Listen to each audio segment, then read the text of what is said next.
నమస్తే రమ్మగారు. నమస్తే జయ. రమ్మగారు, ఏదైనా ఒక మంచి స్టోరీ చందమామ కథ చెప్తాం. అలాగే. ఒక ఊళ్ళో భార్య భర్త కాస్త పెద్దవాళ్ళు. ఊళ్ళో ఏదో చిన్న వ్యవసాయం ఉంది. 3 అబ్బాయిలు వాళ్ళకి. అయితే ఒక పట్టణానికి ఆనుకునే ఉన్న పల్లెటూరు. సాధారణంగా అట్లా ఉంటే పిల్లలకు ఉద్యోగాలు వచ్చినా వాళ్ళు తిరుగుతూ ఉంటారు. అవును. తిరుపతి లాంటి ఊళ్ళలో అప్ అండ్ డౌన్ చేసి పల్లెటూళ్ళకి వెళ్ళే వాళ్ళు ఎంతమంది కనపడతారు. ఇప్పుడు మా చిట్టుగుడూరులో కూడా అంతే. పందరెళ్ళి బెజవాడెళ్ళి ఉద్యోగాలు చేయూరు పామరు వెళ్ళేవాళ్ళు. ఇది ఏముంది, బస్సు ఎక్కి వెళ్తాం, ఏదో బండి వేసుకెళ్తాం అలా భావిస్తారు. అవును, సహజంగా అంతే కదా.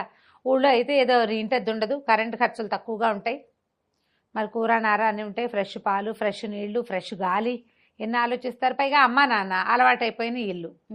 ఇలా ఆలోచించుకుని ఈ పిల్లల్లో ఒక అబ్బాయి ఏమో కొంచెం టౌన్ దాకా వెళ్ళకుండానే ఓ పాల సంఘంలో ఉద్యోగం ఒకడికి, టౌన్లో ఊరి చివరి ఉద్యోగం ఇంకొకడికి, ఓ వ్యాపారస్తుడి దగ్గర హెల్పర్గా ఉన్నాడు ఇంకొకడు. ఓకే. 3 అబ్బాయిలకి పెళ్ళిళ్ళు చేశారు. ఒకళ్ళ తర్వాత ఒకళ్ళు కోడళ్ళు వచ్చారు. వరుసగా 3 కోడళ్ళు ఊళ్ళోనే ఉంటున్నారు. ఇల్లు పెద్దదే వాళ్ళది. ఇల్లు పెద్దది, ఎవరి గదులు వాళ్ళకు ఉన్నాయి. వంట కలిసి చేసుకోవాలి, కలిసి పనులు చేసుకోవాలి. మా అత్త మామ ఏం చేసేవాళ్ళు, ఇంట్లో సవరించడానికి ఆడపిల్లలు ఉన్నారు కదా కోడళ్ళు. సాయంకాలం 4 దాటంగానే మెల్లిగా ఇద్దరు లేచి ఫలహారం చేసి గుళ్ళోకి పోయేవాళ్ళు. గుళ్ళో సాయంకాలం దేవుడి దర్శనం చేసుకుని స్నేహితులతో వాళ్ళతో వెళ్తూ మాట్లాడుకుని పురాణ శ్రవణం చేసి హారతి అందుకుని 7 గంటలు దాటాక కొడుకులు కూడా అప్పుడే టౌన్ నుంచి పట్టణం నుంచి వస్తుంటే వాళ్ళ 3 కలిసి వీళ్ళిద్దరు కూడా ఇంటికి నడిచి వచ్చేవాళ్ళు. చీకటి పడ్డాక పిల్లలు తోడొచ్చేవాళ్ళు అనమాట. అట్లా ప్రతిరోజు అత్తమామ వెళ్ళిపోయేవాళ్ళు. ఈ 3 కోడళ్ళకి సాయంత్రం ఏవో కొన్ని పనులు ఉంటాయి. ఆ పనులు అయిపోయాక ఇంకేముంది, అసమా ఓసమా కబుర్లు చెప్పుకుంటారు. అది పెద్ద పెరడు, విశాలమైన ఇల్లు, ఒక పెద్ద ప్రహరీ. దూరంగా వచ్చే వాళ్ళని చూసి వీళ్ళు మాటలు మానేసి పనిలో కూడా పడచ్చు. ఓకే. వీళ్ళు కబుర్లు చెప్పుకుంటున్న సంగతి పక్కింటి వాళ్ళకి గిక్కింటి వాళ్ళకి కూడా తెలియదు. ఇల్లు ఊళ్ళల్లో ఇల్లు పెద్ద పెద్దవి, అవును, దొడ్లు పెరళ్ళు విశాలమైనవి కదా. 3 కూర్చుని కబుర్లు చెప్పుకునే వాళ్ళు. ఇంక ఎన్నాళ్ళు ఈ పల్లెటూరులో పడి ఉంటాము అనిపించేది. పోనీ 7 కాపురం పెడదామంటే మొగుళ్ళు ఒప్పుకోరు. అసలు పట్టణంలో ఉద్యోగం, పట్టణంలో కాపురం పెడతాడని చేసుకున్నాను పెళ్ళి. ఈయనేమో తీసుకొచ్చి ఈ ఊళ్ళో పడేశాడు, తను మాత్రం తిరిగి వస్తాడు రోజు కులాసాగా. అలా అనిపిస్తుంది. రోజు బయటికి వెళ్ళే మగవాళ్ళని చూస్తే ఆడవాళ్ళకు ఒక మంటగా ఉంటుంది. వీళ్ళు వెళ్తున్నారు కదా అనిపిస్తుంది. అదే కాదు, ఉద్యోగస్తులైన ఆడవాళ్ళకు కూడా ఈ తిప్పలు ఉంటాయి. రోజు ఆఫీస్కి వెళ్తాం మనం. ఎప్పుడైనా ఆదివారం బయటకు వెళ్తే రోజు తిరుగుతావుగా, ఈ ఒకరోజు ఇంట్లో ఉండొచ్చు కదా, అలా మాట్లాడతారు. రోజు వెళ్ళేది ఎవరు తిరుగుతారు? ఆఫీసులకి ఉద్యోగాలకి వెళ్ళాలంటే ఆ హైరాన్లో పోతారు. ప్రపంచాన్ని ఎంజాయ్ చేసే పరిస్థితి ఉండదు. అవును, కానీ అలా అనిపించదు ఇంట్లో ఉండే వాళ్ళకి. ఈ కోడళ్ళు 3 ముక్కులు మూతులు విరుచుకున్నారు, మాట్లాడుకున్నారు, సణుకున్నారు, గందరగోళ పడ్డాక ఎట్లా అగైనా సరే అత్తమామనేచ్చి వీళ్ళని మనతో ఉంచుకోకూడదు అనేలాగా చెయ్యాలి. ఓహో, ఏం చేద్దాం? ఇప్పుడు పోట్లాడేమనుకో మొగుళ్ళు ఒప్పుకోరు, వేరుపడదామనుకో వాళ్ళు ఒప్పుకోరు. పైగా పుట్టింటి వాళ్ళు పిలిచి పంచాయతీ పెట్టిస్తారో ఏం పాడో. పైగా 3 చెప్తే 3 చెడ్డైపోతారు. ఎవరో ఒకళ్ళు చెప్తే ఆ ఒకళ్ళు చెడ్డవుతారు. ఎట్లా బాగా ఆలోచించారు. ఈ తోడుకోడళ్ళు 2 కజిన్స్ కూడా. ఓకే. అందుకని అట్లా కాదు ఇట్లా కాదని ఒక 10 రోజులు సుదీర్ఘంగా ఆలోచించి ఒక డెసిషన్కి వచ్చారు. అత్తగారు పని చెప్తుందా, పని చేయకుండా మానేద్దాం అనుకున్నారు. పని చేయకుండా మానేస్తే మొగుళ్ళు ఒప్పద్దు. సాయంత్రం వచ్చేసరికల్లా మీ ఆవిడేమీ చెప్పిన పని చేయట్లేదురా అని చెప్తుంది అత్తగారు. అప్పుడు ఎట్లా? అందుకని చెప్పిన పని చెయ్యాలి, చేయకూడదు కూడా. ఓహో. సహాయ నిరాకరణ ఏమిటి? అనే చేయను అంట. నుంచోవాలి కానీ చేయకూడదు. ప్లాన్ పెట్టుకున్నారు. సరే 3 ఆ రోజు నుంచి స్టార్ట్ ప్లాన్ ఆఫ్ యాక్షన్. ఆవిడ, అమ్మాయి పొయ్యి వెలుగుతుందో లేదో చూసి రావే అంటే చూస్తుంది, వస్తుంది. వెలుగుతుందో లేదో చెప్పదు. చూసి రమ్మన్నారు, అంతే అయిపోయింది. అక్కడి నుంచి మామగారికి అన్నం పెట్టుంటే అన్నం ఒకటి పెడతారు కంచంలో, పప్పు కూర పులుసు ఏం వేయరు. అన్నం చెప్పారు అంతే. అక్కడి నుంచి కూర మాడుతోందేమో చూసిరామంటే చూసొస్తుంది. తిప్పటం గిప్పటం ఏమీ లేదు. అన్నం దించేవే ఉడికిపోయి ఉంటుందంటే అన్నం దించి పక్కన పెడుతుంది, పొయ్యి ఆర్పదు. అది కదా పద్ధతి. అన్నం దించి పక్కన పెట్టాక మిగిలిన కూరలన్నీ అయిపోతాయి, అన్నం తర్వాత వండుకుంటారు. కూర పులుసు వండేసి చివరికి అన్నం కాసంటే ఎక్కిస్తారు వేడి అన్నం కోసం. అది దించి నిప్పులు ఇవసరికి లాగి నీళ్లు చల్లేసేయాలి. అదేం చేయలేదు. ఇల్లు అలకవే అంటే అలుకుతుంది అంతే. ఊడవ్వే అంటే అన్ని గదులు ఊడ్చి పోగో చోట పెడుతుంది. పోగెత్తు అంటేనే ఎత్తుతారు, లేకపోతే ఎత్తరు. మంచి కోడళ్ళండి కదా. మరి వాళ్ళ ప్లాను కదా. అన్ని పనులు అంతే. వాకిలి ఊడ్చి ముగ్గేయి అంటే ఊడ్చి ముగ్గేసి వచ్చింది. నీళ్లు చల్లదని నువ్వు చెప్పలేదు కదా మామయ్య, నువ్వు చెప్పలేదుగా అంటుంది. పంచి ఇచ్చాడు, పంచి ఆరేయమ్మా అన్నాడు. పంచి ఆరేయమ్మా అంటే ఆ విప్పిన పంచి తీసుకెళ్ళి ఆరేసింది. అదేంటి ఆరేసా ఉతకలేదంటే ఉతకమని నువ్వు చెప్పలేదుగా, ఉమ్. నువ్వు చెప్పలా. అన్ని పనులు అంతే, తెలివితేటలు.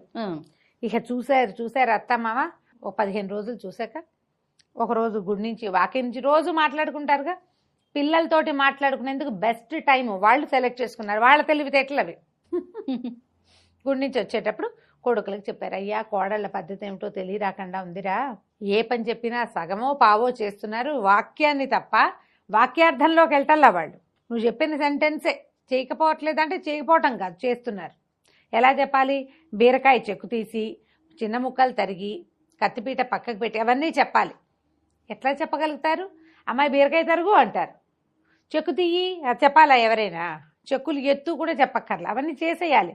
చేయటం లేదు, ఇట్లా చేస్తున్నారు, చాలా సతాయింపుగా ఉన్నారయ్యా, వాళ్ళకి ఇక్కడ ఉండటం ఇష్టం లేదల్లే ఉంది అని చెప్పారు. చెప్తే సరే అమ్మ ఒక 15-20 రోజులు ఆగు చూద్దాం, మేము కూడా చూస్తామన్నారు. కానీ వీళ్ళు మొగుళ్ళతోటి చక్కగా ఉన్నారు. సరే వీళ్ళు ఏం చేశారు, ఒక 20 రోజులు గడిచేసరి కల్లా సంక్రాంతి పండుగ వస్తుంది. పండగకి 10 రోజుల ముందే భర్త అడిగాడు పెద్ద కోడల్ని, ఏమే నీకేం కావాలి, నీకేదంటే ఇష్టం పండక్కి అన్నాడు. కంచిపట్టు చీరలు చాలా ఇష్టం, కంచిపట్టు చీర కొనండి అని ఊరుకున్నాడు. అక్కడి నుంచి రెండో కోడల్ని రెండో అబ్బాయి అడిగాడు. ఈవిడ ఎప్పటి నుంచో జత గాజులు చక్కగా వెడల్పాటివి చేయించుకోవాలని చాలా కోరిక, బంగారు గాజులు. బాగుంది సరేనన్నాడు. మూడో కోడలేమో చంద్రహారాలు చెప్పింది. తర్వాత ఆ అబ్బాయిలు మాట్లాడలా. వీళ్ళకి కోడళ్ళకి ఏమన్నది, అయ్యో కంచిపట్టు చీర చెప్పాను, ఏ రంగు తెచ్చేస్తాడో ఏమిటో, సరిగా రంగులు ఫలానా రంగులు కావాలని చెప్పాలి కదా, ఆవిడ అడగకుండా ఎట్లా చెప్తామని చూస్తున్నారు. ఏ రంగు ఫలానా రంగు అని చెప్పలేదు అని పెద్ద ఆవిడే. గాజుల్లో పలానా మిరియం డబల్ మిరియం చేతే కావాలని చిన్నావిడే. అక్కడి నుంచి చంద్రహారాల్లో గుండ్రటివే పెద్దవే చిన్నవే కోలవే. చంద్రహారాల్లో గుండ్రాలు ఉంటాయి, ఇట్లా ఉంటాయి, అవును, కొన్ని ఇలా కోలగా ఉన్న చంద్రహారం ఉంటుంది ఈ స్టైల్లో. అదో ఏదో చెప్పాలనుకుంది. అతను చెప్పనివ్వలా, వీళ్ళు చెప్పనివ్వలేదు. రోజులు గడిచాయి, భోగి పండగ వచ్చింది. పండగ రోజు భర్త ఏవో సామాన్లు తెచ్చి అందించాడు, లోపల పెట్టండి. ఇంకేనేమింది పట్టు చీరే తెచ్చాడు, ఊడదీసి చూడలా, బాక్సులు లోపల పెట్టారు. అక్కడి నుంచి పండగ పొద్దున్నే దేవుళ్ళకి పెట్టుకుంటారు కదా, సామాన్లన్నీ పట్టుకురండి అన్నారు. ముగ్గురు పట్టుకొచ్చాక పెద్ద అబ్బాయి ఆ చీర పుచ్చుకెళ్ళి వాళ్ళ అమ్మకి, అమ్మ నీ కోడలికి చాలా ఇష్టంట కట్టుకోవే అని కంచిపట్టు చీర చేతిలో పెట్టాడు. ఏమైనా నిర్గాంధిపోయింది, నాకు ఇష్టమని చెప్పా కానీ అత్తగారికి ఇమ్మని చెప్పానా నేను అంది. నువ్వు నాకు చెప్పలేదు కదా, నీకు ఇష్టమని చెప్పావు, నీకే కావాలని నువ్వు నాకు చెప్పలేదుగా, నీకు ఇష్టమైంది మా అమ్మకి ఇచ్చాను. రెండో కొడుకు వచ్చి గాజులు తొడిగాడు అమ్మకి. మూడో కొడుకు వచ్చి మెళ్ళో చంద్రహారం వేశాడు. మీకేమి ఇష్టమో చెప్పారు, మీకే కావాలని మీరు చెప్పలా, సరిపోయింది కదా. అత్తగారు పట్టు చీరతే కట్టుకుంది, కట్టుకోలేదులే ఒళ్ళో పెట్టుకుంది. సరే అక్కడి నుంచి జత గాజులు ఇంతంత లావు డబల్ మిరియన్ చేత త్రిబుల్ మిరియన్ చేత వేసుకుంది. చంద్రహారాలు ఆవిడ మెళ్ళలో ఉన్నాయి. ముగ్గురు కిక్కురు మనకడ నుంచున్నారు. భర్తలు బాగా బుద్ధి చెప్పేశారు. ఇప్పుడు వీళ్ళు అదే కదా చేశారు, అన్నం పెట్టు అంటే ఒట్టి అన్నం పెట్టమనే అర్థం. తెలివితేటలు చూపించారు, వాళ్ళు చూపించారు. ముగ్గురు బిక్కమొహాలు వేసుకున్నారు, ఒకళ్ళ వంక ఒకళ్ళు చూసుకున్నారు, తేలికుట్టిన దొంగల్లాగా అయ్యారు. ఇప్పుడు సారీ చెప్పాలి ఎవరికి, అత్తగారికి. నిశ్శబ్దంగా వచ్చి ఆవిడ కాళ్ళ మీద పడ్డారు. మమ్మల్ని క్షమించండి, ఇక్కడి నుంచి వెళ్ళిపోవాలండి, పల్లెటూరు కాపురం వద్దని ఇలా చేసాము అంతే, మేము ఆలోచించుకుని చేసిందే, మమ్మల్ని క్షమించండి అంటే ఆవిడందే, అమ్మాయి మీ ఉద్దేశం నాకు అర్థమైందమ్మా, లోపల ఉన్నది బయటికి చెప్పాలి.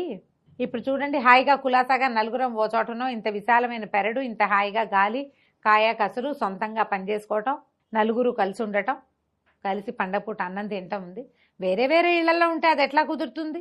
పిల్లలు పుట్టి వాళ్ళకి బళ్ళో వేసే నాటికి అప్పుడు పట్టణాల్లో కాపురాలు పెడుతురు కానీ నిండర్రా, మీ వస్తువులు మీరు తీసుకోండి, ఇవన్నీ నాకెందుకు ముసలిదాన్ని అని ఆవిడ పట్టు చీర పెద్ద కోడలికి, గాజులు చిన్న కోడలికి, చంద్రహారం మూడో కోడలికి తీసిచ్చి వస్తువులు వేసుకుని మొగుళ్ళ దగ్గరికి వెళ్ళి సారీ చెప్పుకున్నారు. ఆ తర్వాత ఇంకా ఎప్పుడు వాళ్ళు ఈ తెలివితేటలు చూపించలేదు. కథ కంచికి మనం ఇంటికి. చాలా బాగుంది రమ్మగారు, క్యూట్గా ఉంది. చాలా చాలా. నమస్తే. నమస్తే.